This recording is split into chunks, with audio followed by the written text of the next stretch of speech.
মুহররম মাস হিজরি বর্ষের প্রথম মাস। এ মাসের সবচেয়ে বড় তাৎপর্যের বিষয় হলো এটা সম্মানিত 4 মাসের একটা। সম্মানিত মাস কয়টা ভাই? 4টা। কি কি?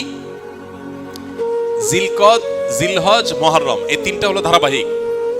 জিলকদ, জিলহজ এবং মুহররম বছরের 11তম, 12তম আর প্রথম, এই 3টা মাস। আর চতুর্থ মাসটা হলো রজব ও মুদার, আল্লাযী বাইনা জুমাদা ওয়া শাবান, জুমাদাস সানি এবং শাবানের মধ্যবর্তী রজব মাস। এই 4টা মাসকে আল্লাহ তাআলা কোরআনে কারীমে সম্মানিত 4 মাস বলেছেন। সম্মানিত 4 মাস উপলক্ষে সাধারণ ভালো কাজগুলো, রুটিন যে ভালো কাজগুলো আছে সেগুলো নিয়মিত করা, এক্সট্রা কোনো ভালো কাজের নির্দেশনা নাই।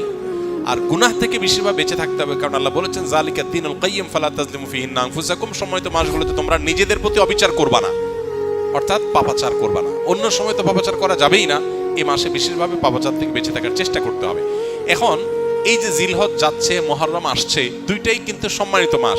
এই সম্মানিত মাস উপলক্ষে আমার রুটিনে কোনো পরিবর্তন হয়েছে কিনা? রুটিনে পরিবর্তন দূরে থাকুক, আপনি একবারও মনে করেছেন কিনা একটা সম্মানিত মাস আমি অতিক্রম করছি? এটা আপনার মাথায় একবারও আসছে কিনা? যদি না আসে তাহলে আপনি আল্লাহর দেয়া সম্মানিত মাসের সম্মান দিলেন না। এজন্য আমাদের অন্তত এই ধারণাটা মাঝে মধ্যে জেগে উঠতে হবে মনের মধ্যে যে আমরা সম্মানিত মাস ক্রস করছি, অতিক্রম করছি। তাহলে মুহররম মাস সম্মানিত মাসের ভিতরে সবচেয়ে সম্মানিত মাস। নবী করিম সাল্লাল্লাহু আলাইহি ওয়াসাল্লাম এই মাসের একটা বিশেষ করণীয় স্থির করেছেন, সেটা হলো বেশি বেশি নফল রোজা রাখা। মুহররম মাসে বেশি বেশি রোজা রাখা। তিনি বলেছেন আফদালুস সিয়ামি বা'দা রমাদান শাহরুল্লাহিল মুহররম। সহিহ মুসলিমের হাদিস যে রমজানের পর আল্লাহর কাছে সবচেয়ে উত্তম রোজা হলো আল্লাহর মাস মুহররম মাসের রোজা। এই জন্য এই মাসে বেশি বেশি আমরা নফল রোজা রাখবো ইনশাআল্লাহ। এই মাসের তাৎপর্যের আরেকটা কারণ হলো এই মাসে আশুরা আছে, অর্থাৎ মুহররমের 10 তারিখটা বিশেষ তাৎপর্য পূর্ণ একটা দিন, যেদিনে আল্লাহ তাআলা মূসা আলাইহিস সালামকে মুক্তি দিয়েছেন ফেরাউনের বাহিনীর বিপরীতে, এবং নবী সাল্লাল্লাহু আলাইহি সাল্লাম সেই ঘটনায় আল্লাহর কৃতজ্ঞতা আদায় করে মূসা আলাইহিস সালামের সপক্ষে তিনি আল্লাহর কাছে সিয়াম পালন করেছিলেন, এবং আশুরার দিনে রোজা রাখার ফলে 1 বছর পূর্বের গুনাহ মাফ হয়ে যায়।